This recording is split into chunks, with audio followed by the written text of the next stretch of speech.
reminding ourselves that we are the only person that is going to stop ourselves from getting what it is that we want, because we let our human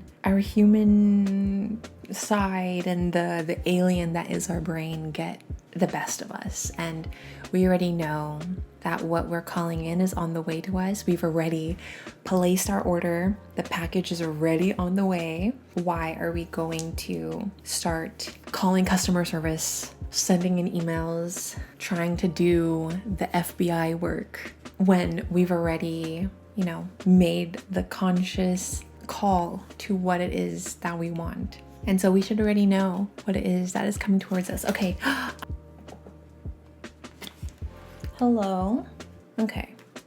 I think we're good. I was about to wear my headphones, but I'm wearing my cherry earrings today, and they were really hurting on the back. I wanna get those earring backs that are flat so that they don't stab my ear. Until then, if you guys heard that sound, it is this app that gives me new words because I love words. The app is called Vocabulary, I think, but the word that they gave me right now is reticence. Right? Prevaricator. Nope, not that one.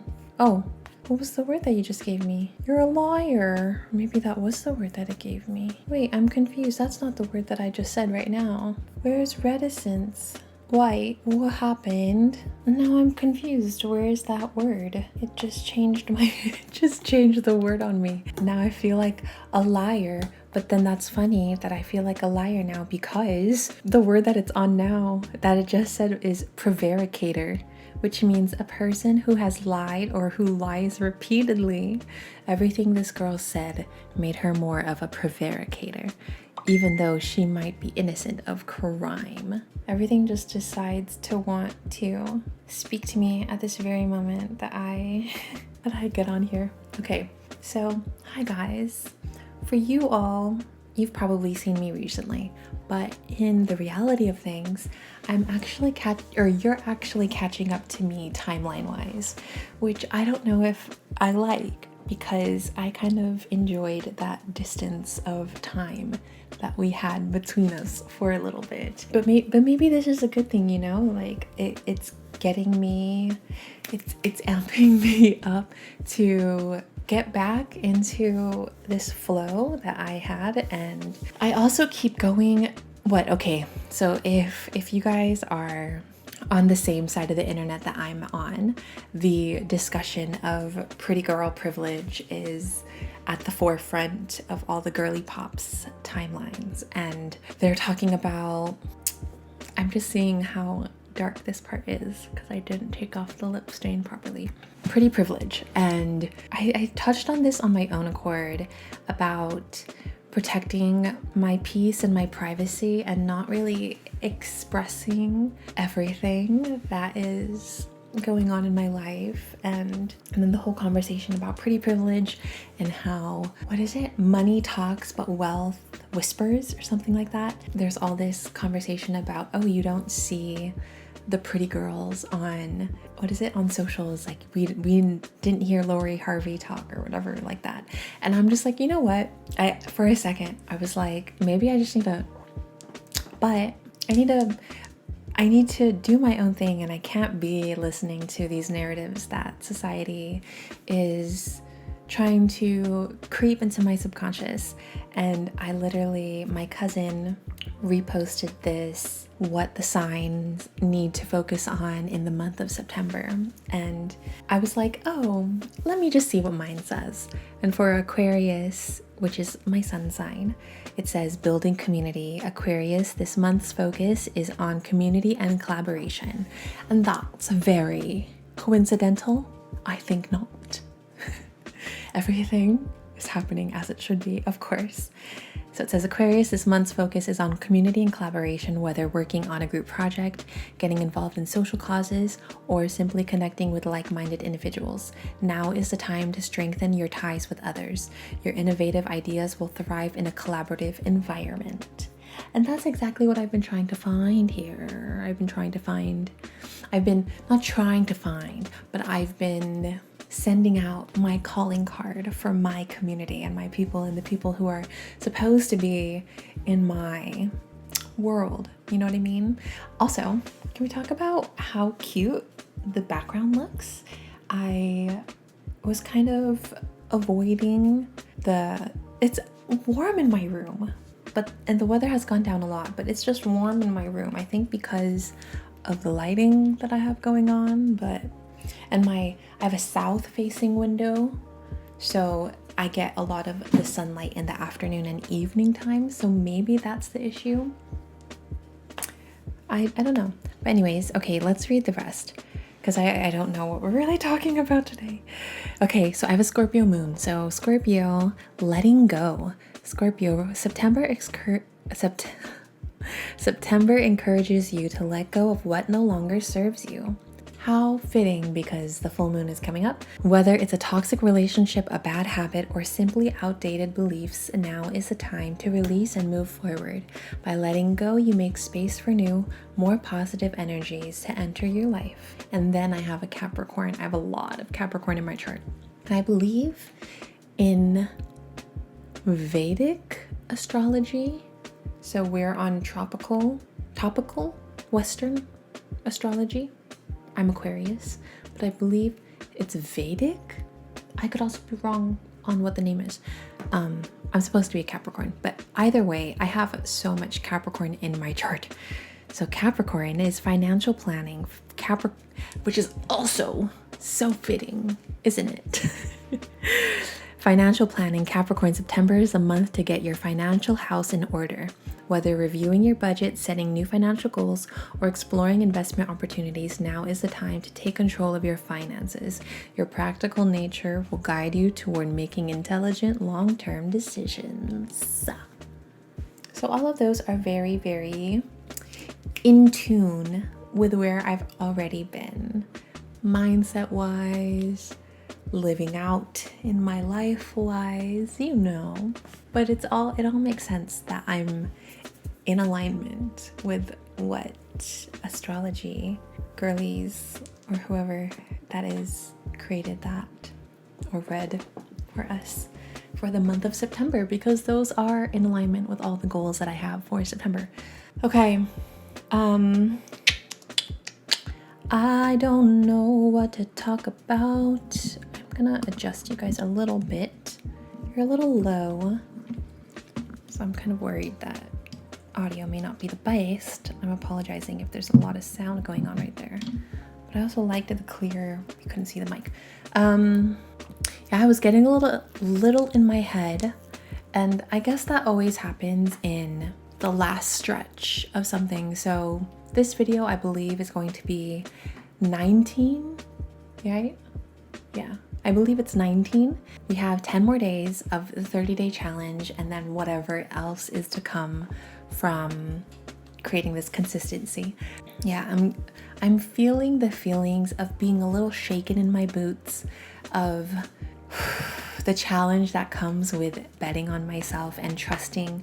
I literally was just watching a message that was saying, if we really trust that we will be provided for and taken care of, and that the universe and God is always conspiring in our favor, why are we going to begin doubting now when we know that our abundance and our what is it? That our abundance and all the things that we've been calling in are always brought to us when the time is right, not when we think. And when society says, oh, you need to have this together. Oh, you need to know what you're doing now. Like, why don't you know what you're doing now? So it's really getting out of our own ways and constantly reminding ourselves that I'm looking at myself again, my little baby self. Yeah, reminding ourselves that we are the only person that is going to stop ourselves from getting what it is that we want, because we let our human side and the alien that is our brain get the best of us. And we already know that what we're calling in is on the way to us. We've already placed our order. The package is already on the way. why are we going to start calling customer service, sending in emails, trying to do the FBI work when we've already, made the conscious call to what it is that we want? And so we should already know what it is that is coming towards us. Okay, so I've been using the elliptical and reading my book because editing and filming takes up a lot of my day. I'm trying to find places that I can habit stack and complete other tasks. You know what I mean? So I've habit stacked using the elliptical and reading. And so when I was reading today, there were just so many, obviously this book has a lot of gems in it, but there were just a lot of things that, like I said before, I pick up this book again and it relates so hard to where I am in life. I just wanted to read a few parts that stood out to me today specifically that were just, I was like, okay, this is why I needed to, or this is why I was feeling the way I was feeling, because I needed to be reminded of these particular parts. Okay, so the first part, what stood out to me? Okay, so the story that this section is referencing is about, what is it called? One moment. Okay, it's called Seal Skin, Soul Skin, and it's about the seal, talking about how seals are humans, or at one point seals were humans because their eyes are very human-like, and a fairy tale, a folklore about a man who couldn't find love for himself amongst humans, and then saw when the seals came out of the water, they shed their pelts and turned into beautiful women dancing. And so he saw the woman dancing and he stole her pelt and then her seal skin. He was like, I will return your skin to you in 7 years if you marry me. And basically convinces her to stay on land and not return back home where she belongs with her skin. And he has a kid with her and whatnot. And then after the 7 years, he refuses to give her skin back. And she is starting to deplete, and her skin is starting to crack and wrinkle, and her eyes start to get cloudy because she has been kept away from home for so long that she's starting to lose her soul, essentially. That should give you a good catch up on where we are. So this part says, the lonely man in the tale is attempting to participate in the life of the soul, but like the ego, he is not particularly built for it and tries to grab at the soul rather than develop a relationship with it. Why does the ego steal the sealskin? Like all other lonely or hungry things, it loves the light. It sees the light and the possibility of being close to the soul, and it creeps up to it and steals one of its essential camouflages. Ego cannot help itself. It is what it is, attracted to the light. Even though it cannot live under the water, it has its own yearning for relationship with the soul. The ego is crude in comparison to the soul. Its way of doing things is usually not evocative or sensitive, but it has a tiny and dimly understood longing for the beautiful light, and this in some way and for some time calms the ego. And obviously there's so much more after that is so like, wow. But that's that one section. And then the next one is drying out and crippling is the section name. Let's see if I remember. I didn't have a pen, so I couldn't really mark, but I had sticky notes, and I would have to stop really quickly and put it down just so I can come back to it. Okay. Oh, okay, I understand. I'm just going to read the first two paragraphs, probably. So most of a woman's depressions, ennuis, and wandering confusions are caused by a severely restricted soul life, in which innovation, impulse, and creation are restricted or forbidden. Women receive enormous impulse to act from the creative force. We cannot overlook the fact that there is still much thieving and hamstringing of women's talents through cultural restriction and punishment of her natural and wildish instincts. We can break away from this condition if there is an underground river or even a little freshet pouring from somewhere soulful into our lives. But if a woman far from home surrenders all power, she will become first a fog, then a vapor, and finally a wisp of her former wildish self. Wow. And that's very fitting to what I was venting about in the beginning of this, of the whole conversation on pretty girl privilege or pretty privilege, and feeling I needed to silence myself because wealth whispers or whatever. But my purpose is to utilize my voice. And before I started filming, I was working on music, and I'm just constantly reminded that I keep holding myself back from pouring into the creative pursuits that my soul craves to participate in because of fear, or thinking that what I'm creating isn't good enough, or it's not going to be received well, and that society is going to be like, oh, she's talking about this particular topic.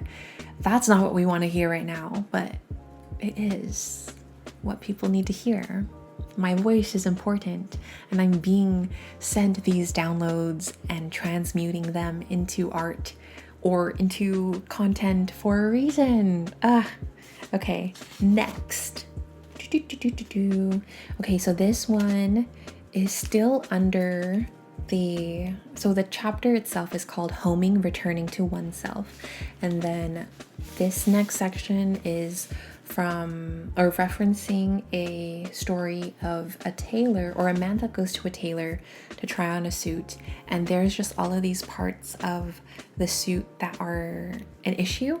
And so the tailor is like, oh, just put your chin down and the lapel will be fine, and then put your hand down on the bottom so that it stays the same length, but then use your other hand to do this. And so the man essentially starts walking looking like he is crippled, because instead of getting a suit that is really nice and perfect, but it doesn't have all these issues, the tailor tries to tell him to compensate, and then in turn he looks like he is crippled.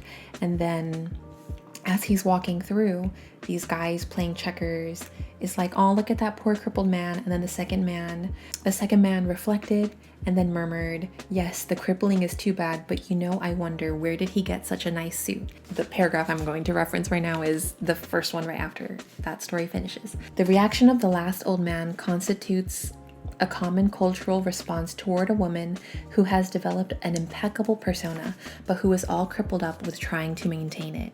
Well, yes, she is crippled, but look how nice she looks. Look how good she is. Look how well she's doing. When we become dried out, we try to walk all crippled up in order to make it appear that we are handling everything, that all is well, and just so. Whether it is the soul skin that is missing or the culture-made skin that doesn't fit, we are crippled by pretending it is otherwise. But when we do this, life is diminished and the cost to ourselves is very high. Let me tell you once again how relatable to the circumstances that this book is. Okay, I have 2 more, and then we shall reflect together. This section is called Hearing the Old Ones Call. What is calling out to me? Okay, so it says, thank goodness for this natural homing signal that becomes louder and louder the more we are Thank goodness for this natural homing signal that becomes louder and louder the more we are in need of return. The signal goes off as everything begins to be too, in either a negative or a positive sense. It can be as much time to go home when there is too much positive stimulation as when there is ceaseless dissonance. Perhaps we have become too intense about something. We can be too worn down by something. We can be overloved, underloved, overworked, underworked. Each costs much. In the face of too much, we gradually become dry, our hearts become tired, our energies begin to become spare, and a mysterious longing for, we almost never have a name for other than a something, rises up in us more and more. Then the old one calls. And the last one, because this is the last page I read. It says, for many modern women, it is not the driving about in the dark looking for the soul skin that is most fearsome. Rather, it is the diving into the water, the actual return to home, and especially the actual leave-taking that are far more formidable. Though women come back into themselves, draw on the sealskin, pat it closed, and are all ready to go, it is hard to go.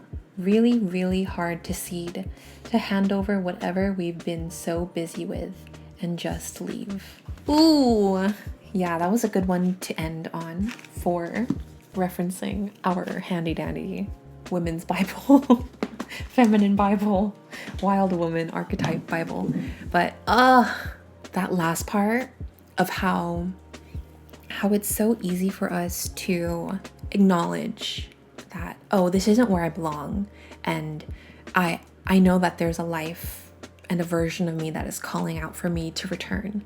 But the difficult thing and something that I'm experiencing right now as I'm in this freebird era, entering my villain era, or existing in my villain era, and not wanting to allow the fear to get to me because I don't have a sociably acceptable way of making an income, or I'm not doing things the way that the people around me think I should be doing things, and I'm creating my own way and I'm paving my own path. That is such a scary thing to follow the journey that I know is calling to me and that I have found myself returning to time and time again, and trusting that there's a reason that I keep finding myself in this position, making music, pouring into my art.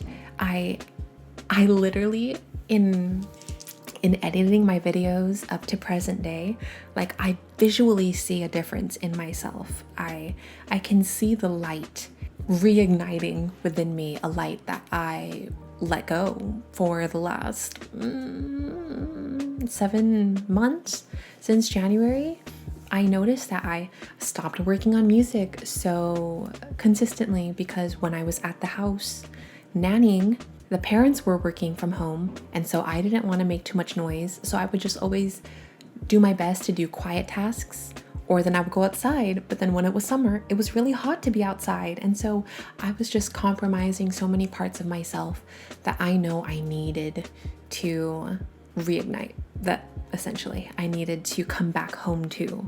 And coming back home is easy, but it's beginning to live that life again and understanding what that life is and how it looks like and what it is that I need to do in order to dive in and figure it out is such a scary part. But I know that on the other side of this beginning stages of building the momentum, once I'm out there and I've found my stride, I know that everything is going to be working out exactly how I see it in my head, how I see it in my mind's eye. And it is just continuing to be resilient, continuing to persevere.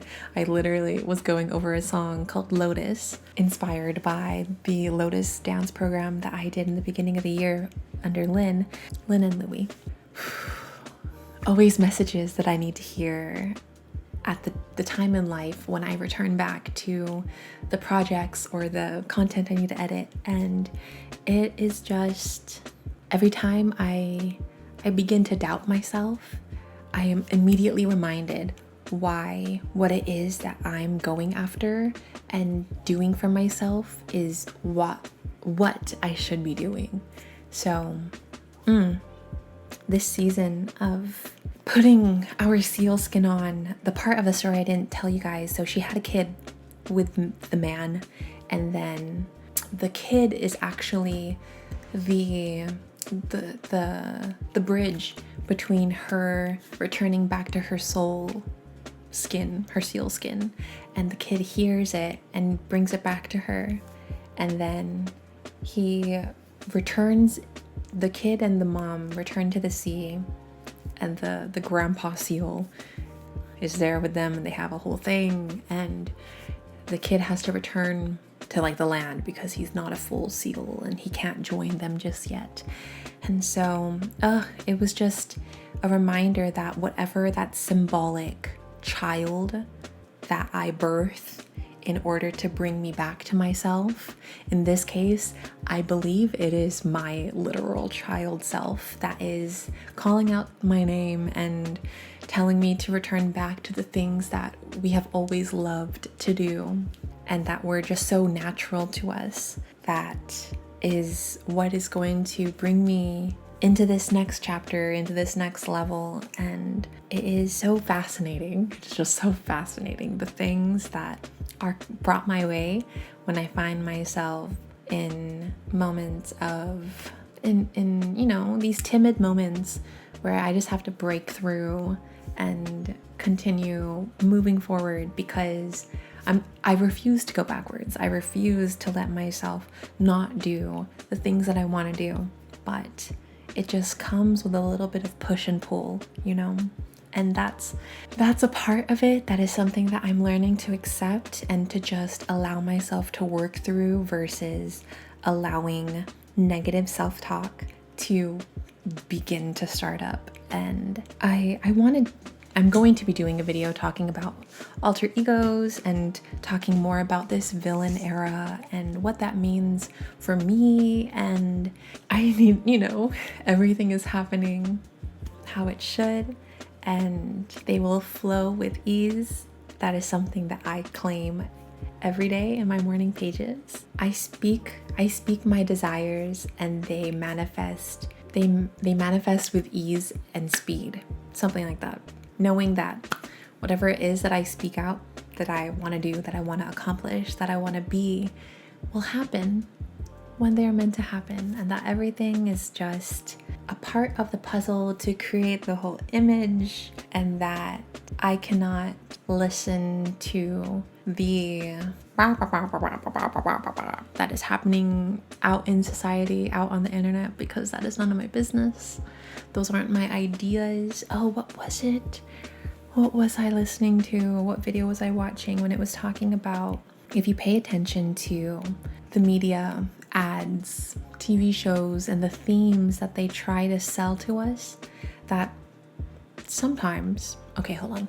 It was about to cut me off and I decided to beat it to it. The storylines, the way that whatever media it is tries to convince us subliminally into our subconscious that this is how, single mothers, specifically POC mothers, are supposed to be. This is how X, Y, and Z is supposed to act. This is how you're supposed to, live your life. These are the thoughts that you're supposed to have. And the more you begin to pay attention to it, the more you're like, oh, this is what they're trying to feed us. This is how they're trying to, tell us what to do without telling us what to do. But that is another topic for another day, because I don't want this to be too long. But anyways, yeah, coming back home to ourselves is tough. And we've been here for a little over 2 weeks now, and entering our third week in a couple days. Tomorrow I go to Santa Barbara for just a night with my sister. So that'll be nice. Change of scenery. I'll bring you guys along. We'll do a little something. Yeah, allowing time to go by. It is almost next week. Is already the middle of September. How crazy. But unfolding as it must, as it should, as it will, because there is no stopping life. Life is constantly moving. We just have to continue to keep up, or you know what I mean. Not keep up, but keep moving forward. I think that's all I want to talk on. I'm getting a little warm and I want to open up my window, and I just don't want all that sound coming in while I'm filming, so I'm gonna cut it off here. Maybe I'll film again. I'm definitely gonna film a couple more before I leave tomorrow afternoon, and hopefully gonna do my best. And then I'll film while I'm out there, and then when we get back, catch up, do our thing. We have 11 more days of this, or 10 more days, because this is 19. So 10 more days after this one. Or 11. How does that work? 20, 21, 22, 23, 24, 25, 26, 27, 28, 29. It is 11. Because the counting is like, whatever. Don't listen to me. Anyways, I love you. I hope you got something out of this. Didn't really come in with a specific theme or a message that I wanted to tackle. I just kind of turned it on and then turned it on. So I hope this turned on something in your brainsicles. I love you. The sun is going down, obviously, by my window, you can tell. I'm gonna take another walk with Finn really quick just to get a little fresh air because I've been in here for all the afternoon. Aw, 10:10 when I looked. Yeah, be kind to yourself. Hydrate because I'm a little parched. Nourish yourself, mind, body, soul. And I'll see you tomorrow. Ciao.